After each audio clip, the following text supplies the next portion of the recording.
Hello student, good evening. How are you? Actually, I am the founder of KG Institute.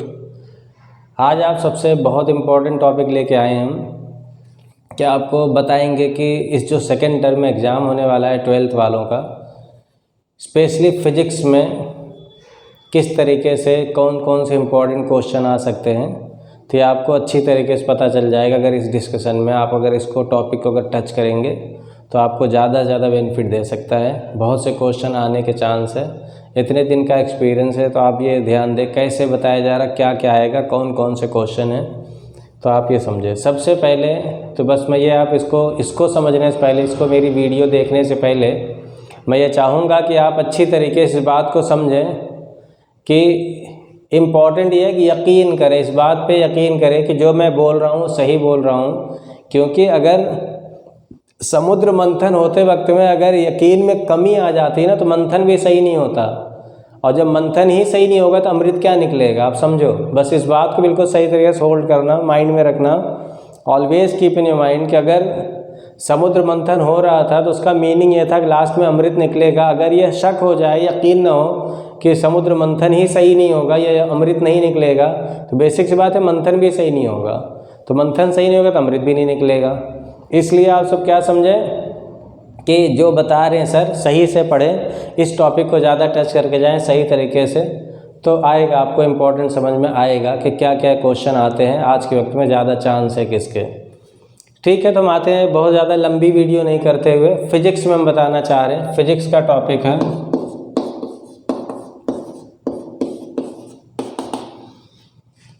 तो सबसे पहले आपको मालूम है कि ये रे ऑप्टिक्स, वेव ऑप्टिक्स आता है या ऑप्टिक्स आ जाता है, उसके अंदर सबसे पहले हम रे ऑप्टिक्स की बात करते हैं। तो अगर हम रे ऑप्टिक्स की बात करते हैं तो आपको बेसिक आ जाता है कि जैसे कि लेंस वगैरह, मिरर वगैरह का फार्मूला, ये बहुत बेसिक है, 10th लेवल का है, वो तो बेसिक सी बात है। अगर मिरर फार्मूला देखें 1/v + 1/u = 1/f, या मैग्नीफिकेशन से रिलेटेड, या लेंस के फार्मूले से मैग्नीफिकेशन से रिलेटेड आ जाए तो अच्छी बात, वरना नहीं आए तो कोई इंपॉर्टेंट नहीं, इतना ज़्यादा खास नहीं देखना। लेकिन इसमें अगर देखा जाए कभी तो एक मिरर फार्मूला या लेंस फार्मूला कभी आज के वक्त में डिराइव आ रहा है, कई सालों से चांस है इसमें कभी एक फार्मूला डिराइव करने के लिए कि 1/v + 1/u = 1/f, या बेसिक आप कोई एक करके जाएं, कोई भी एक बेसिक डेरिवेशन। बाकी छोटे छोटे जो बेसिक है इस पर न्यूमेरिकल मैंने बोला कि मैग्नीफिकेशन से रिलेटेड, या साइज ये है तो उसकी पोजीशन कहाँ है, नेचर कैसा होगा, इसको समझे लेंस और मिरर से। अदरवाइज ज़्यादा इंपॉर्टेंट नहीं है। इंपॉर्टेंट आता है आपका जैसे इसके बाद आता है रिफ्रैक्शन और रिफ्लेक्शन। तो रिफ्लेक्शन तो है नहीं कि रिफ्रैक्शन आपको पढ़ना है। रिफ्रैक्शन में तो आप अगर रिफ्रैक्शन अगर बहुत ज़्यादा देखा जाए तो रिफ्रैक्शन के बारे में रिफ्रैक्टिंग फार्मूला इंपॉर्टेंट है। तो अगर देखा जाए रिफ्रैक्टिंग फार्मूला इंपॉर्टेंट है। For example n2/v - 1/u = n2 - n1/r। n2/v - n1/u = n2 - n1/r। Generally इस पर बेस्ड न्यूमेरिकल तो नहीं आते, लेकिन कभी अगर बहुत ज़्यादा बेसिक दे दे तो आप इस पर समझ के जाएं कि ये आता है, इंपॉर्टेंट है, चांस है। नेक्स्ट अगर देखा जाए लेंस, इसी से related lens maker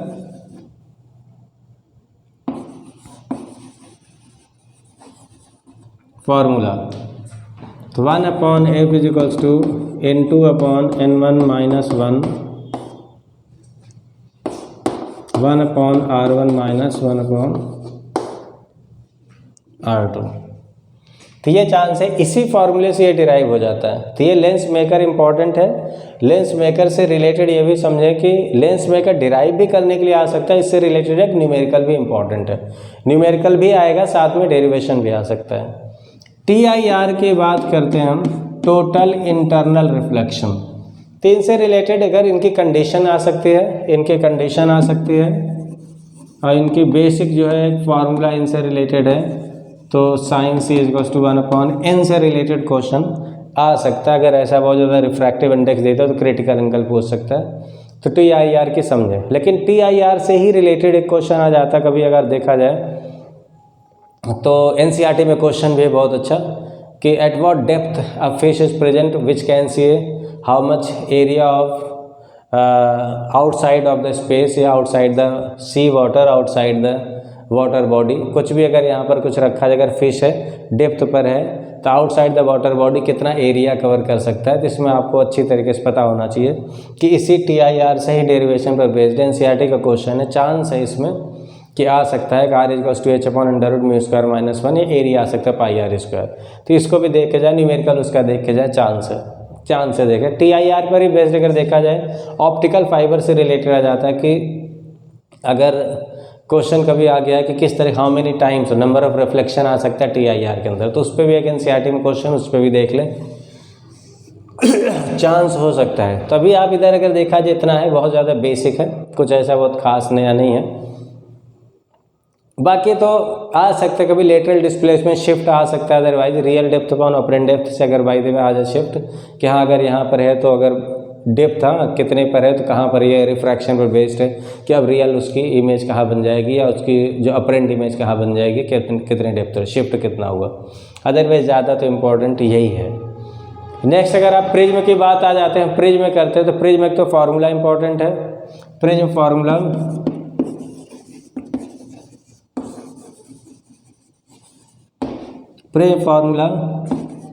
for example sine delta m plus a upon 2 upon sine a/2 is equals to refractive index. लेकिन आपको मैं बता दूं डेरिवेशन आ सकता है ज़्यादा, ठीक है, लेकिन इस पर रिलेटेड न्यूमेरिकल भी आते हैं, तो इसमें सिर्फ यही नहीं आते हैं। फॉर थिन प्रिज्म आ सकता है डेल्टा इक्वल्स टू μ-1 या n-1 इंटू a, चाहे आप म्यू भी कह दे, कहीं के रिफ्रैक्टिव इंडेक्स कहीं के n भी लिया जाता है, तो कभी या तो उससे आ सकता है या तो एक TIR के जैसे कि मिनिमम डेविएशन की कंडीशन पे आ सकता है कि R1 प्लस R2 जो होता है इक्वल्स टू a में R1 R2 इक्वल हो जाता है, a/2 हो जाता है R इक्वल्स टू। या अगर I की बात करते हैं तो आप यहाँ पर delta m plus a upon 2 आ जाता है, डायरेक्ट ही I से रिलेटेड आ सकता है। या अगर बाय द वे इसमें एक क्वेश्चन आ सकता है प्रिज्म में के किस तरीके से लाइट अगर पास कर रही है फर्स्ट सरफेस पर कर रही है, इंसिडेंट हो रही है तो पैरेलल टू द बेस पास कर रही है अंदर, तो किस तरीके से कितना रिफ्रैक्टिंग एंगल या कितना रिफ्रैक्शन एंगल कितना हो जाएगा प्रिज्म के अंदर, प्रिज्म एंगल अगर बाय द वे कुछ दिया हो तो। या ऐसा आ सकता है कि सेकेंड सरफेस पर अगर लाइट इंसिडेंट कर रही है लेकिन ये रिफ्रैक्शन के बाद जो लाइट जा रही सेकंड सरफेस पर, तो ऐसा है कि वहीं पर TIR शो करने लगे।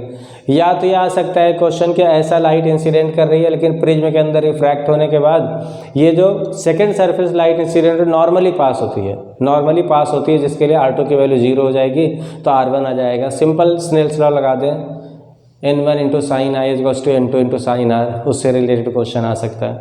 या आ सकता है आपका सिंपल माइक्रोस्कोप आ सकता है। सिंपल माइक्रोस्कोप देखो बहुत इंपॉर्टेंट, मोस्ट इंपॉर्टेंट है।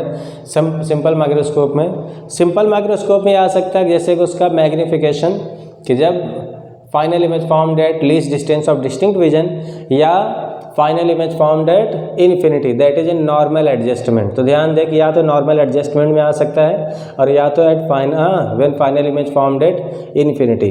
तो इम्पॉर्टेंट है microscope. Simple microscope, compound microscope भी इम्पॉर्टेंट है, ये आते हैं, इसमें कोई न कोई एक पक्का आना है इसमें। बाकी अगर अब देखा जाए टेलीस्कोप में ना, मुझे नहीं लगता कि टेलीस्कोप में आ जाए बहुत ज़्यादा, बस अगर आ सकता है आएगा जो इम्पोर्टेंट है, कभी कभी आता है कि when final image formed at infinity that is a normal adjustment, जो आ जाता है नॉर्मल एडजस्टमेंट में कि मैग्नीफिकेशन FO/FE और ट्यूब लेंथ हो जाता है FO+FE आ जाता है, तो आप उसको करके जाएँ। और इसके बाद अक्सर करके आ जाए कैसिग्रेनियन टेलीस्कोप आ जाए which is reflecting type of telescope which is more superior than refracting type of telescope, because refracting telescope suffer from chromatic aberration, spherical aberration, while reflecting type of telescope is free from these two। जो भी reflecting type of telescope है, for example कैसिग्रेनियन या Newtonian, खास करके कैसिग्रेनियन आपके NCERT में उसको देखें तो वो आ जाता है कि स्फेरिकल एबरेशन और क्रोमेटिक एबरेशन से फ्री है, वो उसमें बिल्कुल नहीं होती, इसलिए ज़्यादा मच बेटर है देन रिफ्रैक्टिंग जो आप पढ़ते हो नॉर्मल, हमने बताया ट्यूब लेंथ वाली, जिसमें लाइट पास करती है लेंस के थ्रू, जबकि रिफ्लेक्शन में लाइट सीधा आगे रिफ्लेक्ट होती है, कहीं मीडियम में पास नहीं करती। तो आगे आपका इतना मेरे हिसाब से ये है। बाकी वेव ऑप्टिक्स में अगर बाय द वे देखा जाए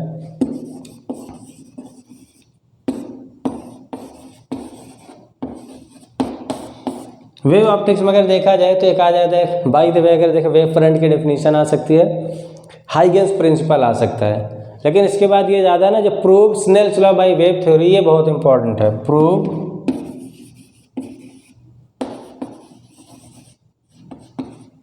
Snell's law by wave theory. एक दूसरी बात ये बहुत बाकी छोटे छोटे चीज़ आती है कि फॉर एग्जांपल अगर एक दे दिया गया कि कोहेरेंट इनकोहेरेंट सोर्सेज है, कई लाइन दो लाइन की डेफिनेशन है, या अगर आ गया कि इंटरफ्रेंस करें distribution of light energy into the medium constructive destructive interference. इसमें इंपॉर्टेंट है condition of bright and dark fringes, तो वो इंपॉर्टेंट। अगर ये पूरी आप सही तरीके थॉरली नहीं पढ़ेंगे तो आप कर नहीं पाएंगे, क्योंकि कंडीशन में ही आ जाएगा आपका कंडीशन ऑफ फ्रिंजेस में लिख देता हूँ यहाँ पे, ब्राइट और डार्क आ सकती है, ठीक है, आ सकता है, क्योंकि इसी के अंदर आ जाएगा आपका इंटेंसिटी का formula I=I1 + I2 + 2√I1I2 cos phi, बहुत इंपॉर्टेंट है, इससे क्वेश्चन आ सकता है। या I=I मैक्सिमम, जिसको हम 4I0 भी लिख सकते हैं, cos स्क्वायर phi by 2, इससे रिलेटेड क्वेश्चन आ सकता है। यह आ सकता है I max upon I minimum का जो रेशियो का क्वेश्चन आ जाता है। तो इंपॉर्टेंट आप इसमें इसको लूज नहीं छोड़ सकते, इसमें अच्छा है। दूसरे में इसमें यंग डबल स्लिट एक्सपेरिमेंट से रिलेटेड जो आ जाता है आपका, इसके बाद जो फ्रिंज विड्थ आ जाता है, जो फ्रिंज विड्थ आ जाता है ये इंपॉर्टेंट है। फ्रिंज विड्थ जो बीटा आ जाता है आपका, तो बीटा एक तो डेरिवेशन का इंपॉर्टेंट है, दूसरा क्वेश्चन जो आ जाता है कि जैसे beta = lambda into capital D upon small D. अक्सर करके आ जाता है कि कैपिटल डी मीन्स स्लिट और स्क्रीन के बीच का डिस्टेंस को दूर ले जाएंगे तो कितना होगा, विड्थ इंक्रीज करेगा डिक्रीज करेगा। वेवलेंथ अगर इंक्रीज कर देंगे चेंज कर देंगे तो क्या हो जाएगा, या अगर ये स्लिट सेपरेशन स्मॉल डी अगर उनकी वैल्यू कम या ज़्यादा करेंगे तो क्या आ जाएगा, फ्रिंज विड्थ पर क्या फ़र्क पड़ जाएगा। तो ये इंपॉर्टेंट, इसलिए ज़्यादा इंपॉर्टेंट है ये कि कैसे, या अगर कभी पूरे अपरेटस को अगर फिल कर दिया, डिप कर दिया जाए, इमर्ज कर दिया जाए किसी लिक्विड में जिसके रिफ्रैक्टिव इंडेक्स है, तो बीटा अपॉन एन आ जाता है, बीटा अपॉन रिफ्रैक्टिव इंडेक्स आ जाता है। इंपॉर्टेंट है, ये आ सकता है, आया हुआ है, चलता रहता है। दूसरी बात एनसीईआरटी में क्वेश्चन बहुत इंपॉर्टेंट है, जो I1 + I2 वाला कि के टाइम्स आ जाता है, उसमें पार्ट डिफरेंस दे करके फेज डिफरेंस निकाला जाता है, उसके हिसाब से I1 I2 पूछा जाता है, उसमें इंपॉर्टेंट वो जान लीजिए, क्वेश्चन अच्छा है। एनसीईआरटी के 2-3 जो शुरू के जो एनसीईआरटी के जो 2-3 क्वेश्चन होते हैं स्टार्टिंग के, बहुत अच्छे क्वेश्चन हैं इसमें, खास करके फ्रिंज विड्थ से रिलेटेड या कि जो भी कंडीशन है फ्रिंज विड्थ से रिलेटेड जो थ्योरेटिकल है, बहुत इंपॉर्टेंट क्वेश्चन आते हैं। फ्रिंज विड्थ से रिलेटेड जो एनसीईआरटी में है जो थ्योरेटिकल क्वेश्चन, वो या I1 I2 से रिलेटेड क्वेश्चन है ये। बाकी सिंगल स्लिट एक्सपेरिमेंट में डेफिनेशन याद करें, सिंगल स्लिट के एक डायग्राम है तो अच्छी बात है, अदरवाइज उसमें जो कंडीशन याद करें कि सेकेंडरी मैक्सिमा सेकेंडरी मिनिमा की क्या कंडीशन है। और अगर देखा जाए डिफ्रैक्शन सेंट्रल मैक्सिमा है ना, सेंट्रल मैक्सिमा का मेन विड्थ का फॉर्मूला 2λd अपॉन ए याद कर ले, बहुत इंपॉर्टेंट आता है क्वेश्चन। दूसरी बात कभी कभी आ जाता है डिफ्रैक्शन इंटरफ्रेंस में, इंटरफ्रेंस में क्या होता है, dark and bright fringes form हो रहे हैं, जबकि डिफ्रैक्शन में सेंट्रल फ्रिंज मैक्सिमम विड्थ की हो जाती है, उसकी इंटेंसिटी भी ज़्यादा होती है, जबकि इंटेंसिटी और विड्थ दोनों ऑन आइदर साइड डिक्रीज करती है, धीरे धीरे डिक्रीज कर जाती है कॉन्टीन्यूसली। तो ये इंपॉर्टेंट हो गया, इससे ज़्यादा मुझे ऐसा लगता नहीं है कि इसमें बहुत ज़्यादा आएगा। अगर कुछ कभी आ जाता है तो इससे रिलेटेड थोड़ा सा एक लॉ ऑफ मेलस वगैरह ब्रूस्टर, लेकिन ये मुझे लगता नहीं है, धीरे धीरे सिलेबस से आउट भी हो रहे हैं, ठीक है, लेकिन कभी कभी पूछा भी गया है तो आप इसको देखें, वरना रिजॉल्विंग पावर इंपॉर्टेंट है। रिजॉल्विंग पावर में भी फार्मूला बेस्ड है कि 2 mu sin theta upon lambda या d अपॉन 1.22 लैम्डा, कि इसमें क्या आ जाता है, d चेंज किया तो क्या आ जाता है, म्यू sin थीटा है या n sin थीटा है, न्यूमेरिकल एपर्चर है, एपर्चर की वैल्यू बढ़ा देंगे डिक्रीज कर देंगे, लैम्डा की वैल्यू क्या कर देंगे, तो ऐसा आ जाएगा। या उसका जस्ट अपोज रिजॉल्विंग पावर के लिमिट ऑफ रिजोल्यूशन क्वेश्चन पूछ लेता है, तो ये ऐसे इसमें इतना ज़्यादा खास है, लेकिन इधर तक में बहुत इंपॉर्टेंट है, पूछा जाता है। अब अगर आगे हम ड्यूअल की बात कर लेते हैं, अगर हम ड्यूअल की बात करते हैं तो ड्यूअल में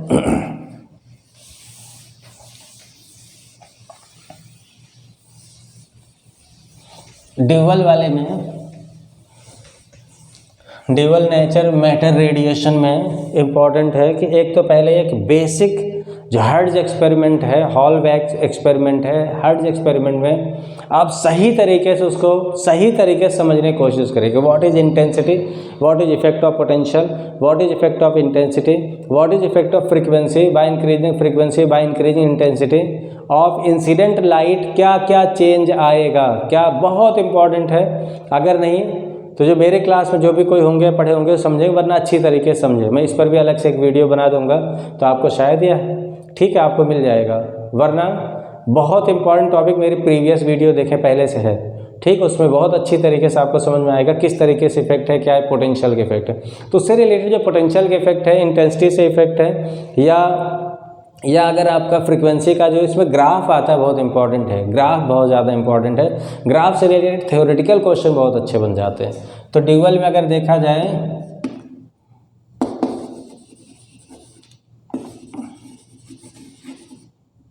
ग्राफिकल रिलेशन स्टडी करना है, ये इसको हल्के से इसको समझना है अच्छी तरीके से, क्योंकि इसमें क्वेश्चन कभी कभी ऐसा पूछ लेता कॉन्सेप्चुअल टाइप का, जो कॉन्सेप्चुअल टाइप आप समझ नहीं पाओगे फिर आंसर भी नहीं। जब तक सही तरीके से पूरी थ्योरी क्लियर नहीं होगी आप कॉन्सेप्चुअल टाइप आंसर सही दे नहीं पाएंगे। तो याद रखें सही तरीके से इसको समझने की कोशिश करें, उससे रिलेटेड क्वेश्चन सॉल्व करने की कोशिश करें।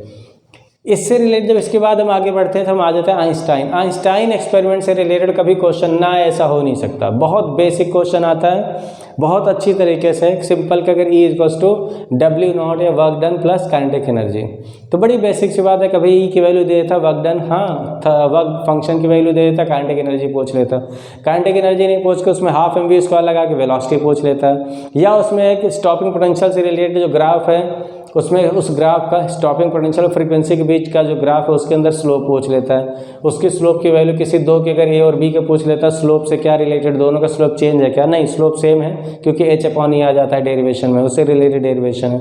या कभी λ1 λ2 की वैल्यू 2 दे दिया कि एक बार λ1 था एक बार λ2 हो गया, तब दोनों का रिलेशन निकाल दो, वह फंक्शन तो सेम मेटर के लिए सेम ही रहेगा तो कट के रिलेशन आ जाता है। तो बहुत आसान से ऐसे क्वेश्चन आ जाते हैं, लेकिन इस पर आएगा जरूर, इस पर कोई शक नहीं है कि इस पर आएगा नहीं, इस पर आएगा जरूर। यहीं तक है, डिविजन जर्मन नहीं है सिलेबस में, अभी नहीं करने की ज़रूरत है। नेक्स्ट आ जाता है अगर देखा जाए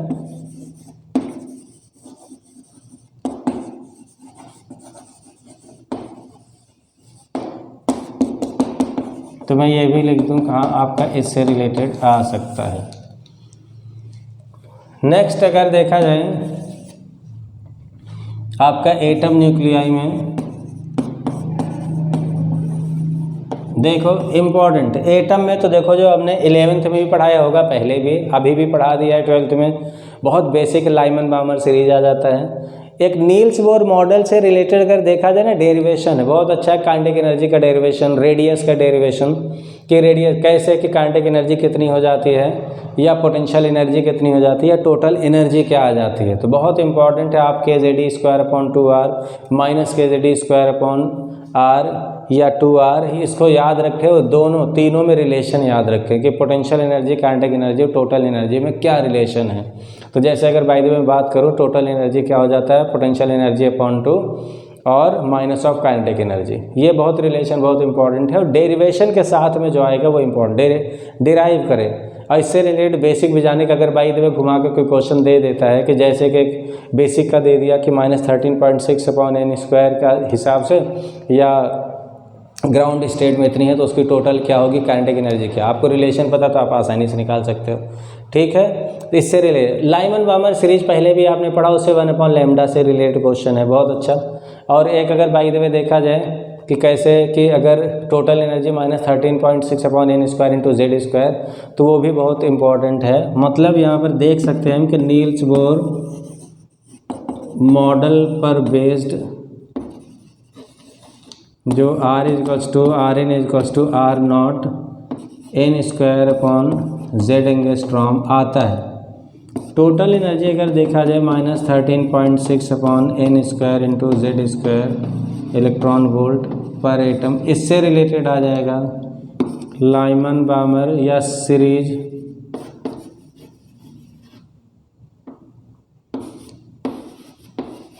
आप सब समझ रहे हैं, लाइमन बामर सीरीज। ये चांस इसमें 1/λ का क्वेश्चन आ सकता है। उसमें लैम्डा बहुत इंपॉर्टेंट है कि अगर मैक्सिमम वेवलेंथ फाइंड आउट करना है तो n1 की वैल्यू n ले और N2 की वैल्यू जस्ट n+1 ले लें। अगर मिनिमम की वैल्यू फाइंड आउट करना है तो N2 की वैल्यू इनफाइनाइट कर लें। फर्स्ट सीरीज ऑफ लाइमन बोल दें कि इसका मतलब N1 की वैल्यू 1 हो जाएगी, N2 की वैल्यू 2 हो जाएगी। फर्स्ट सीरीज ऑफ अगर बामर पूछ ले तो N1 की वैल्यू 1 हो जाएगी, N2 की वैल्यू 2 हो जाएगा बामर के लिए, और N2 की वैल्यू 3 हो जाएगी। अगर एक्साइटेड की वर्ड बोले फर्स्ट एक्साइटेड, इसका मतलब आपको 2 लेना है। अगर 2 एक्साइटेड, सेकंड एक्साइटेड का 3 लेना है। एक्साइटेड में एक बढ़ा देते हैं। तो बहुत बेसिक से क्वेश्चन आ जाता है, इसमें बहुत अच्छा है। न्यूक्लियस बहुत इंपॉर्टेंट है। न्यूक्लियाई के अंदर क्या आ जाता है आपका, एक तो ये का R equals to R not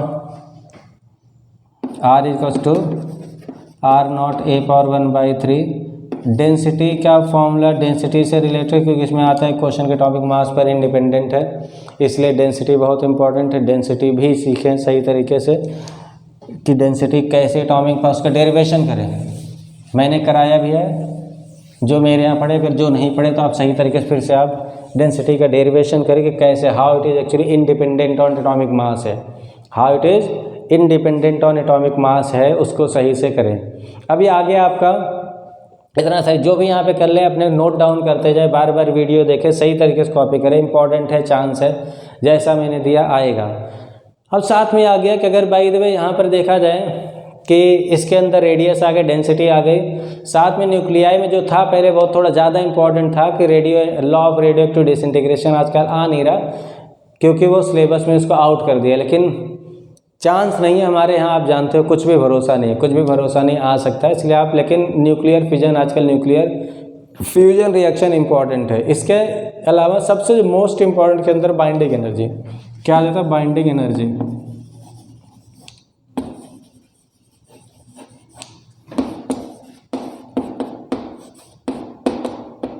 mass defect multiplied by 931.5 mega electron volt, या बाइंडिंग एनर्जी पर न्यूक्लियॉन की बात करें तो अपॉन में एटॉमिक मास कर देना, ये बाइंडिंग एनर्जी इंपॉर्टेंट है।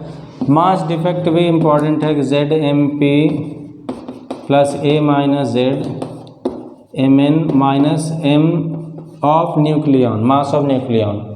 तो ये बहुत इंपॉर्टेंट क्वेश्चन है, कैसे इसका वेरिएशन है, कैसे इसका ग्राफिकल रिप्रेजेंटेशन है कि आयरन का सबसे ज़्यादा हो जाता है, उसके बाद फिर धीरे धीरे जब हायर एटॉमिक मास अगर हो जाएगा तो फिर से ओवरऑल डिक्रीज करते हैं। स्टार्टिंग में तो इंक्रीज करता है, लेकिन एक वक्त एक लेवल के बाद, आयरन के बाद फिर से इसकी वैल्यू डिक्रीज करने लगती है, अनस्टेबल होने लगता है न्यूक्लियर। तो ये भी याद रखें, बहुत important graphical representation. Nuclear force कर ले तो इसमें मुझे नहीं लगता कि इससे ज़्यादा कुछ आएगा क्वेश्चन। लेकिन हाँ, अगर मैं बहुत अच्छा और भी कहूँ, NCERT में क्वेश्चन दिया बहुत अच्छा कि किस तरीके से N equals to N0 1/2 power N पर टोटल, हाँ अगर टोटल एनर्जी की बात करें, ये टोटल टाइम पीरियड की बात करें, टोटल टाइम पीरियड की बात करें, N इंटू टाइम, हाँ T हाफ में, वो रिलेशन आप कर ले, बहुत इंपॉर्टेंट है।